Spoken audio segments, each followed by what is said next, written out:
podermos adorar a Deus juntos, né, como irmãos em Cristo, e, e saber que, de fato, nós estamos ligados aí em harmonia, né, e amor aí uns pelos outros. Então, eu escolhi ler com vocês uma palavra muito prática da carta que foi escrita aos Hebreus, né? Hebreus capítulo 13. Eu queria destacar um pouco essa carta aqui. Eu queria que nós lêssemos você vai ver que é muito prático. Algumas coisas que a pessoa que escreveu, alguns até dizem que foi o apóstolo Paulo, outros dizem que foi outras pessoas, né, que não está marcando aí, né? Mas a verdade é que o autor de Hebreus ele traz algumas recomendações, né? E exatamente é um livro usado como argumento, né? Sobre a defesa do cristianismo, e ao mesmo tempo ele se refere a um testemunho vivo de pessoas que viveram naquela época experimentando a comunhão com Cristo. E aí ele traz essa recomendação no capítulo 3, dizendo o seguinte, versículo 1: continuem a amar uns aos outros como irmãos. Não se esqueçam de demonstrar hospitalidade, porque alguns, sem o saber, hospedaram anjos. Lembre-se dos que estão na prisão, como se vocês mesmos estivessem presos. Lembre-se dos que são maltratados, como se sofressem os maus tratos em seu próprio corpo. Honrem o casamento e mantenham pura a união conjugal, pois Deus certamente julgará os impuros e os adúlteros. Não amem o dinheiro, estejam satisfeitos com o que têm, porque Deus disse: não o deixarei, jamais o abandonarei. Por isso, podemos dizer com toda a confiança: o Senhor é meu ajudador, portanto não temerei o que me podem fazer os simples mortais. Versículo 7. Lembrem-se de seus líderes que lhes ensinaram a palavra de Deus.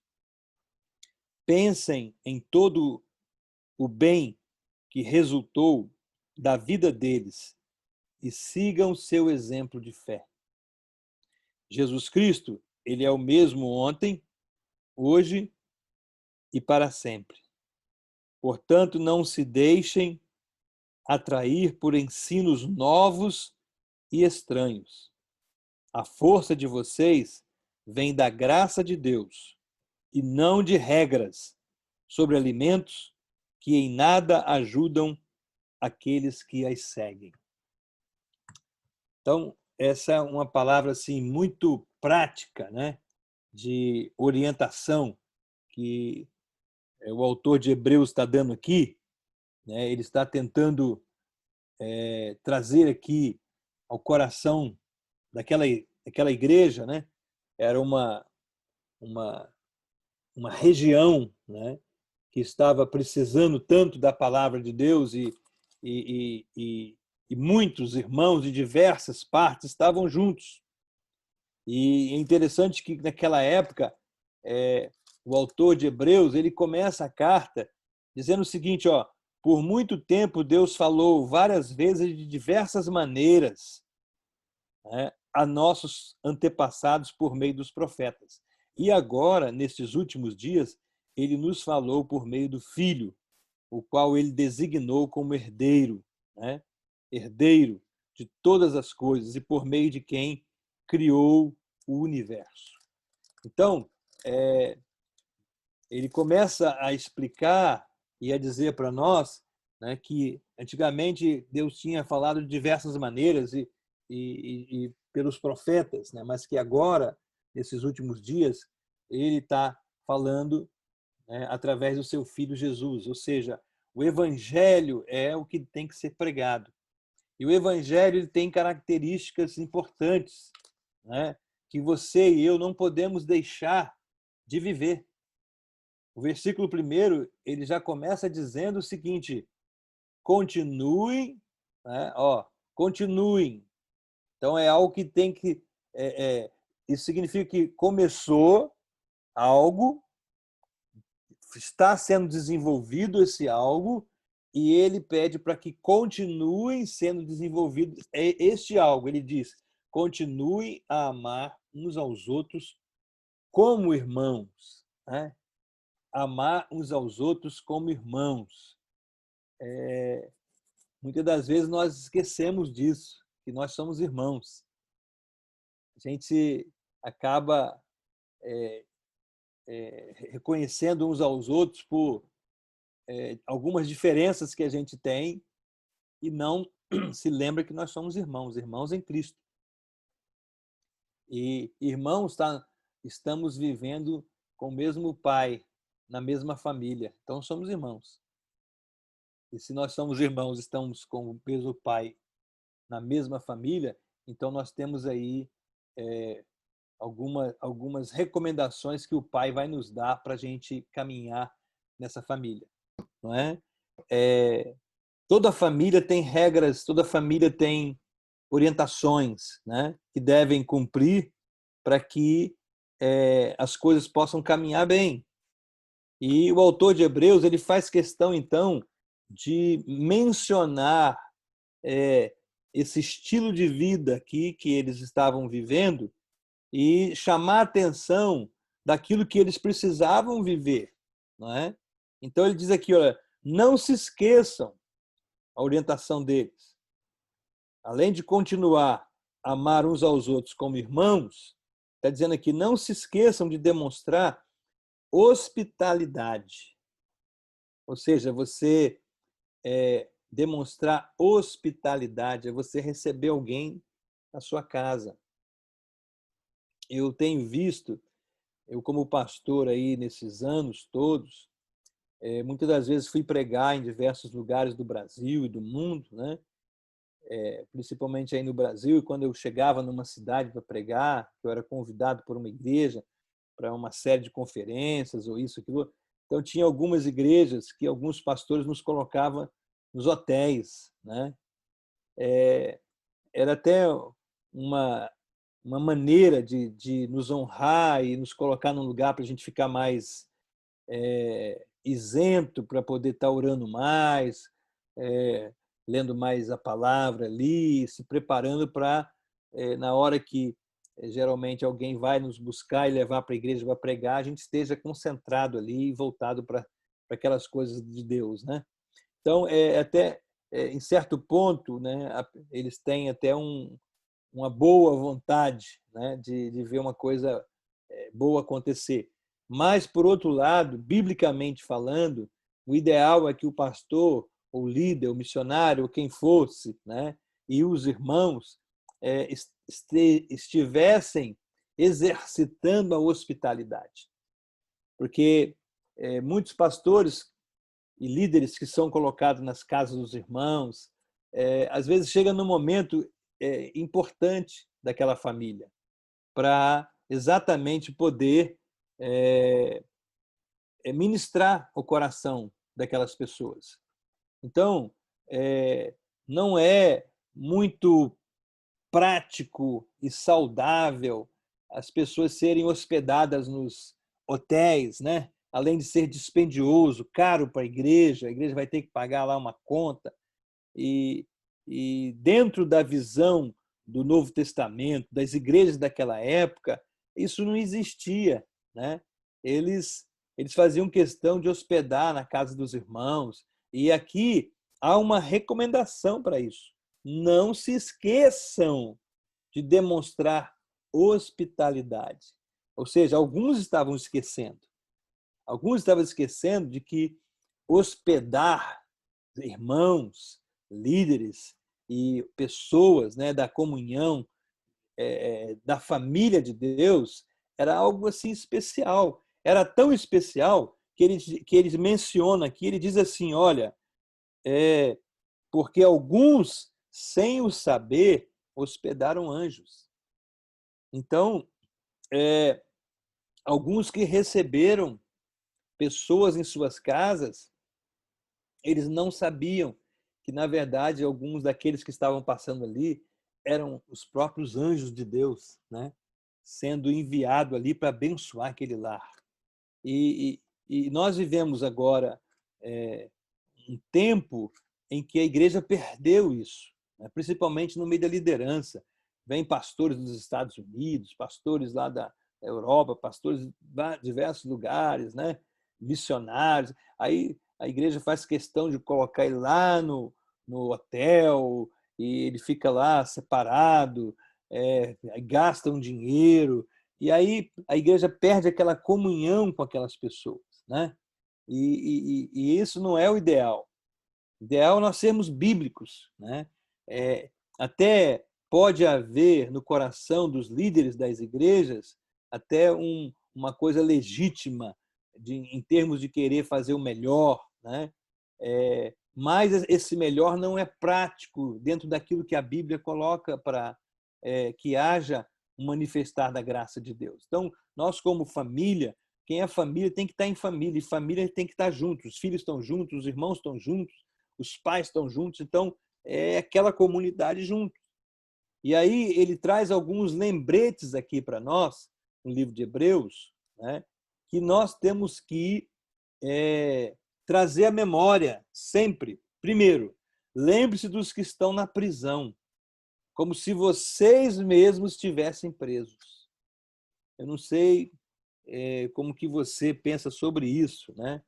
Talvez você nem pense muito sobre quem está prisioneiro nesta hora, né? E os dias que se seguem, porque a gente tem a tendência de pensar só nos nossos problemas pessoais, na nossa situação, na nossa família, e a gente esquece que a Bíblia nos orienta, que nós devemos lembrar, ou seja, você tem que fazer a sua mente se lembrar daqueles que estão presos, como que se você tivesse preso com eles, ou seja, sentir a dor deles lá dentro daquela prisão.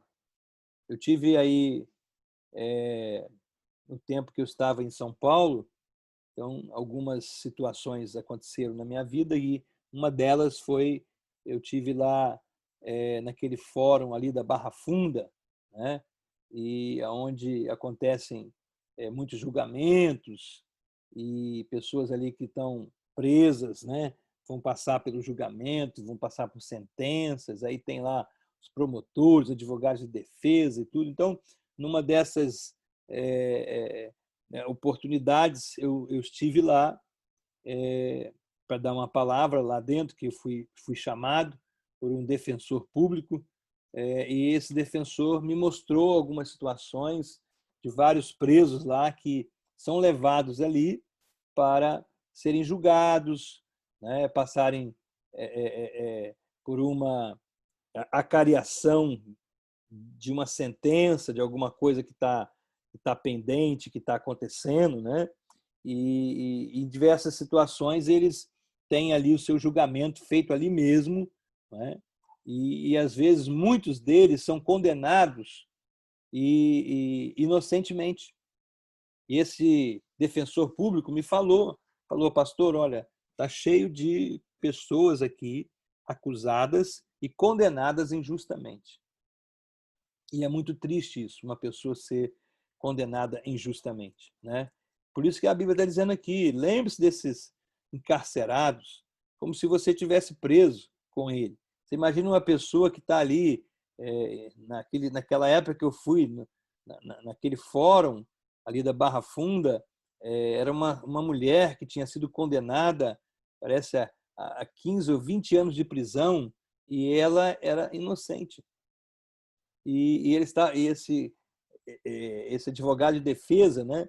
Ele estava tentando de todas as maneiras provar que ela era inocente e não estava conseguindo, que as coisas são muito complicadas, né? Então, infelizmente, a pessoa estava ali com uma sentença de quase 20 anos e era inocente. Então, a gente tem que ter o nosso coração voltado para as orientações que a Bíblia nos dá. Lembre-se dos que são maltratados, como que se sofressem os maus tratos em seu próprio corpo. Então, a todo instante aí nós estamos vendo nas ruas, estamos vendo aí nas comunidades, estamos vendo aí nas casas, né, de famílias e tudo, pessoas que são maltratadas nesses momentos. Sofrem muito, né? E essa é a orientação que a Bíblia está dizendo. Então, a família, ela precisa sentir a dor uns dos outros. Nós não podemos ficar simplesmente buscando o nosso interesse, né, pessoal, como uma pessoa simplesmente que pensa em si, né, não pensa nos outros, mas nós temos que pensar uns nos outros. Somos parte desse corpo, o corpo de Jesus, né?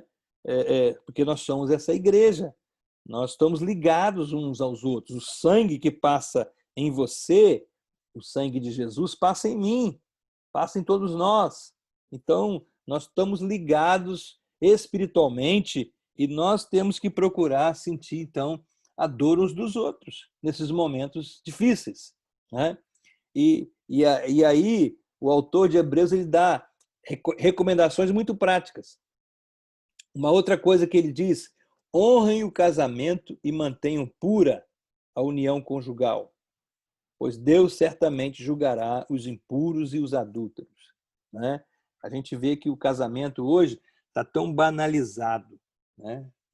Está banalizado e pessoas estão se divorciando aí à torta e à direita, todos os dias, e até líderes, pastores, né, de igrejas grandes, passando por esse processo, né, de divórcio, de separação.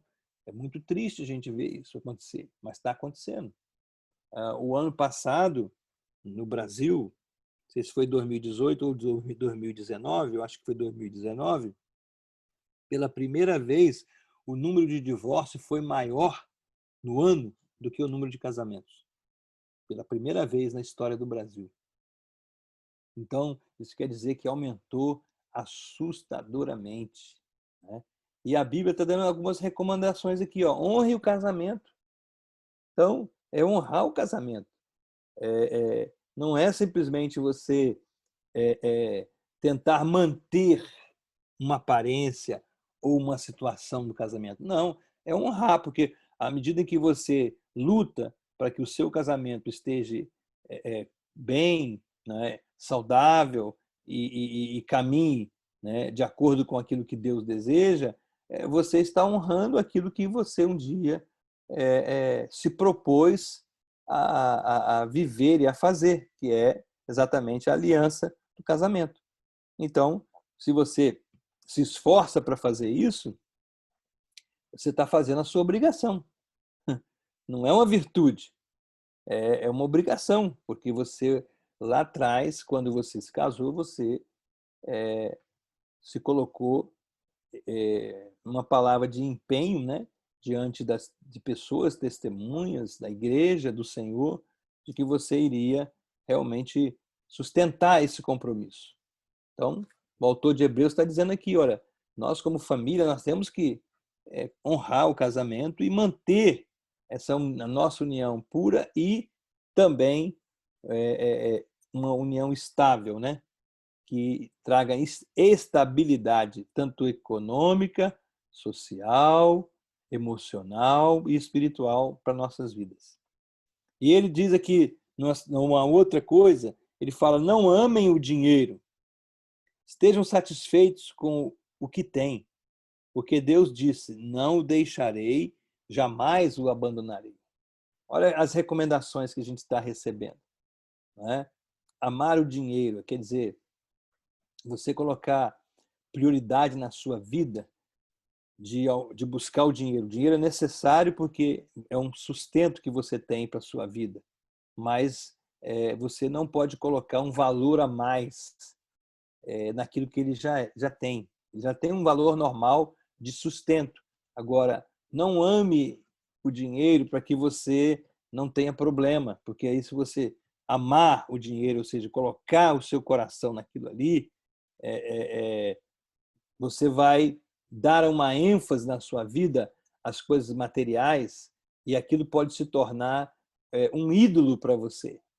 Aí ele passa a ser já não mais um instrumento de bênção para você, mas passa a ser aquele a quem você vai servir. Então, aí você passa a viver servindo ao dinheiro em vez do dinheiro te servir.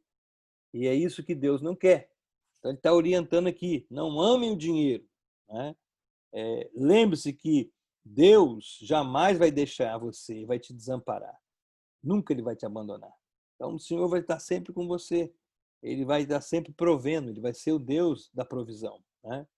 E ele mostra aqui, ele diz aqui, por isso, podemos dizer com toda a confiança, o Senhor é o meu ajudador, portanto, não temerei o que me podem fazer os simples mortais. Né? Então, Deus é aquele que nos ajuda, nos fortalece, e ele vai estar nos sustentando em todo o tempo. Então, Deus não vai te abandonar.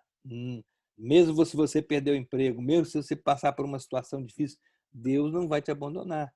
Então, é só você crer nessa promessa e você vai ver que Deus vai estar com você.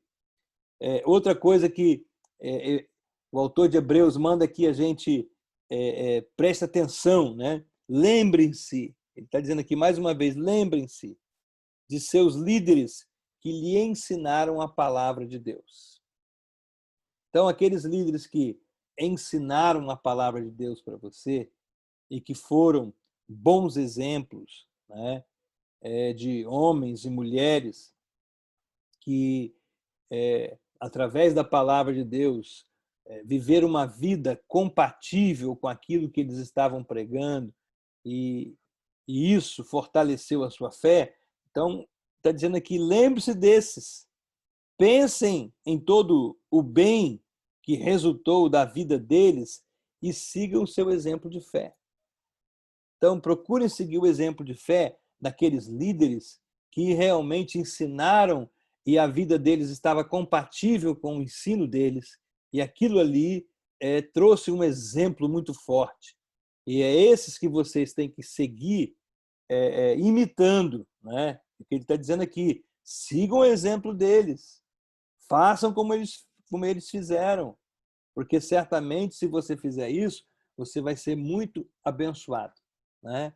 A gente tem a tendência de seguir tanta bobagem aí, né? A gente vê tanta gente fazendo coisa errada, a gente vê maus exemplos, né? E tem gente seguindo aí à torta e direita aí, pessoas no WhatsApp, no Instagram, no Facebook, no YouTube, aí segue lá algumas recomendações completamente erradas, não é? Maneira de viver completamente errado, e as pessoas têm uma tendência de seguir o que é ruim, o que que vai comprometer a vida delas. Então, aqui o autor de Hebreus está dizendo, olha, sigam os bons exemplos, sigam os bons líderes, aqueles que realmente deram a sua vida através da palavra de Deus, deram exemplos de vida e que esses podem ser seguidos. Sigam essas pessoas.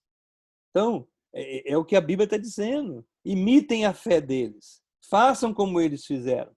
Usem o bom exemplo deles de fé e façam o mesmo. E aí ele faz questão de mencionar, ó, Jesus Cristo é o mesmo ontem, hoje e para sempre. Né? Portanto, não se deixem atrair por ensinos novos e estranhos. Olha aqui que ele está falando. A gente está vivendo dias aqui que as pessoas estão correndo atrás de coisas novas. As igrejas hoje estão cheias de modismos, coisas novas, querem viver o modismo. Né? Quando uma igreja nova vem com algo novo e aquele tipo de pregação, de envolvimento, trazendo até, parece que um envolvimento muito grande da comunidade, então as pessoas têm a tendência de ir atrás, né? E viver isso aí. E aqui o autor está dizendo aqui, olha, não se deixem atrair por ensinos novos e estranhos. Cuidado! Isso que ele está dizendo o seguinte, olha, primeiro analise bem o que está sendo pregado, o que está sendo ensinado. Não vá de qualquer maneira, não aceite de qualquer maneira. Pegue a palavra de Deus e vai ler a palavra, vai meditar na palavra e vai ver se realmente aquele ensinamento que você está recebendo, ele condiz de acordo com o texto da Bíblia, texto sagrado, né, da forma correta. Procure orientação, procure líderes, bons líderes, pessoas que têm exemplo de fé, de vida cristã, que possam ajudar para orientar você, para que você cresça na palavra, no conhecimento de Deus, e também não siga esses ensinos, novos ensinos estranhos, né, que estão sendo pregados por aí.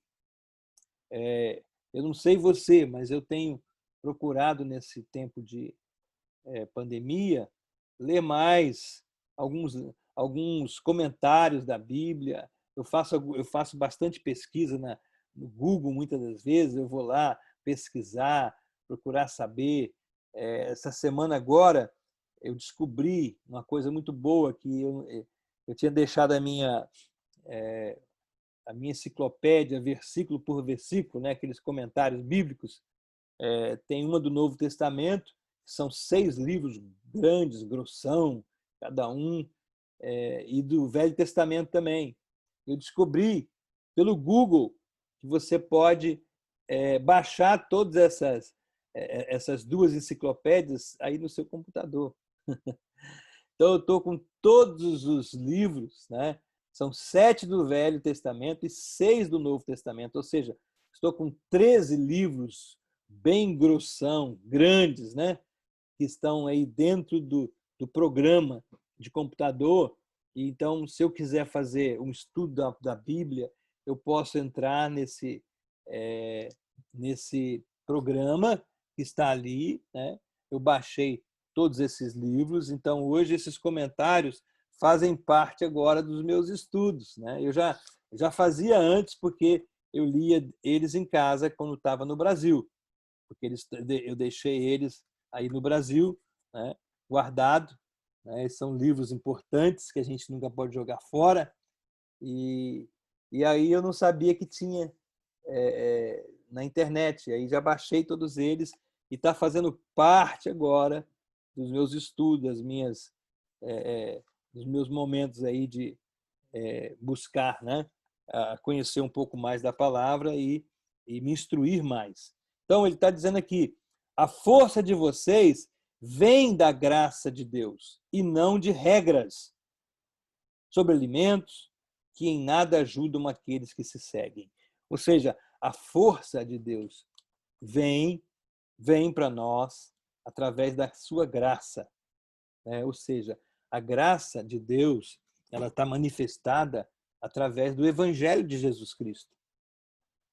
Paulo, quando ele começa a falar para várias igrejas da Ásia, aos Coríntios, né, aos Efésios, aos Filipenses, aos Colossenses, ele fala sobre a graça de Deus, né? E ele fala que essa graça ela foi manifestada ao homem, né?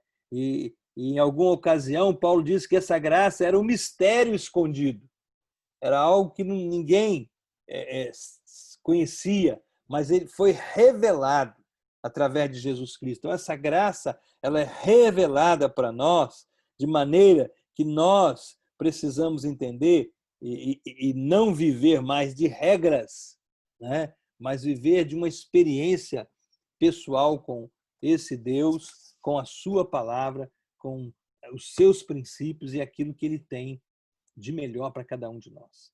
Então, é muito importante que nós vivamos essa vida cristã de maneira em que a gente cresce nessa comunhão gostosa.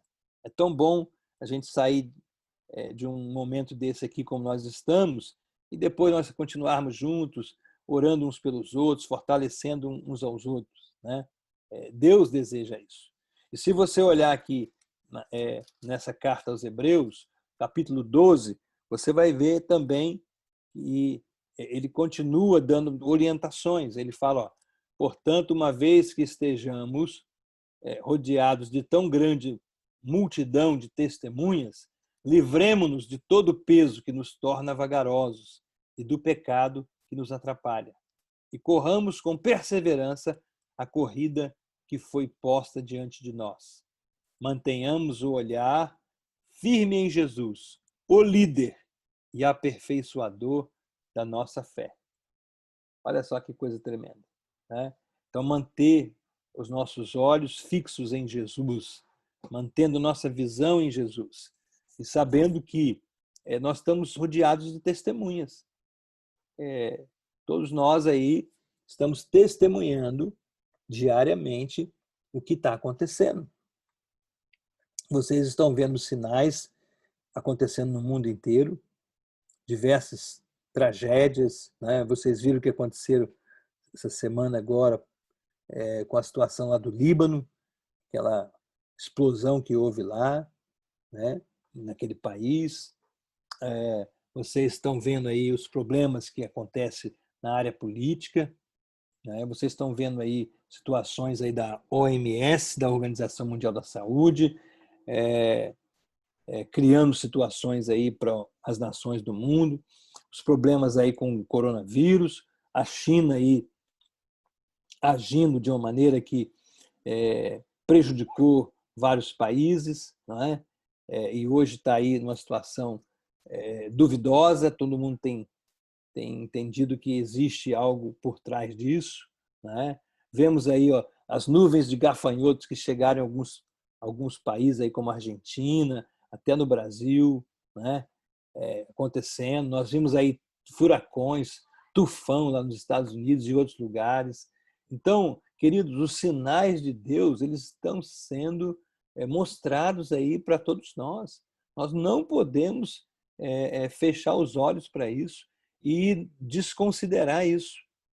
Lembre-se que o Titanic, naquela viagem que ele fez, a primeira viagem, né, para atravessar o Atlântico, saindo do porto de Southampton, aqui da Inglaterra, indo para os Estados Unidos, né, atravessando o Atlântico, e pela madrugada, na primeira noite que o navio estava fazendo a viagem, não é? Ele recebeu várias advertências de outros navios falando acerca de icebergs que estavam ali naquela noite gelada, naquele mar, né? E o mar parecia muito calmo e o navio, o comandante não quis saber, ele não quis prestar atenção naquilo que estava sendo falado e orientado, e ele fez o navio ir para frente, foi embora e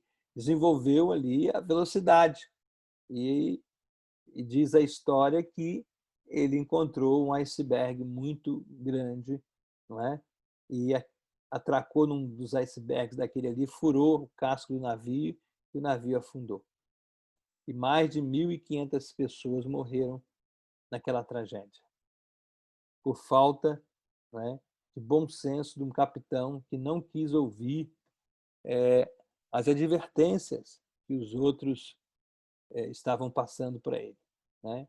Então, os sinais estavam ali e as advertências foram passadas dos navios para o Titanic, mas ele não se importou com aquelas informações e tomou o pior caminho, né? Morreu gente demais. Então, nós estamos aí vivendo esses dias da mesma forma. Vamos tomar diante de Deus o entendimento claro das Escrituras e vamos buscar com temor e zelo entender o que Deus está nos falando para que a gente possa caminhar dentro de uma direção daquilo que o Espírito de Deus está nos dando nesses dias, para que não venhamos a perecer, nem nós, nem nossos familiares, nem nossos queridos irmãos, amigos, né? E está aí sofrendo consequências terríveis. Deus não quer isso para nós. Por isso temos que prestar atenção no que está sendo falado. Amém? Que Deus te abençoe, que Deus fortaleça você e que essa palavra sirva de estímulo e ao mesmo tempo de advertência para que você viva de acordo com a vontade de Deus. Eu vou fazer uma oração aqui, abençoando a sua vida. Pai, eu quero agradecer pela vida de cada um dos teus filhos. Obrigado pelo privilégio que o Senhor nos dá de estarmos juntos. Obrigado aqui pela comunhão que temos em Cristo Jesus. Ensina-nos a usufruir desta comunhão, mas ao mesmo tempo de tomar com responsabilidade o que temos recebido e desenvolver dentro da tua vontade, daquilo que o Senhor deseja. Nós queremos cumprir a tua vontade, o teu querer, para a glória do teu nome. Seja com os teus filhos, aqueles que estão nesse momento passando por necessidades, aqueles que estão com desafios de um trabalho, né, que estão sem emprego, sem uma vaga, que o Senhor possa abençoar e trazer aí a oportunidade para que os teus filhos novamente se empreguem. Eu oro por cada um que estão desempregados nessa hora, aqueles que estão doentes, que estão enfermos, eu oro para que o Senhor venha curar, venha libertar, né? Aqueles que estão sofrendo um problema econômico, uma situação difícil, sem recurso, meu Deus, seja o provedor agora de cada um deles, esteja provendo o recurso financeiro que eles estão precisando, para que toda a família seja sustentada pelo poder que há no nome de Jesus. Então eu oro por cada um dos teus filhos e que cada advertência que nós lemos aqui nessa noite, cada orientação que é dada, possa ser obedecida e o teu espírito possa ser grandemente fortalecido através do cumprimento e a obediência da tua palavra. Em nome de Jesus. Amém.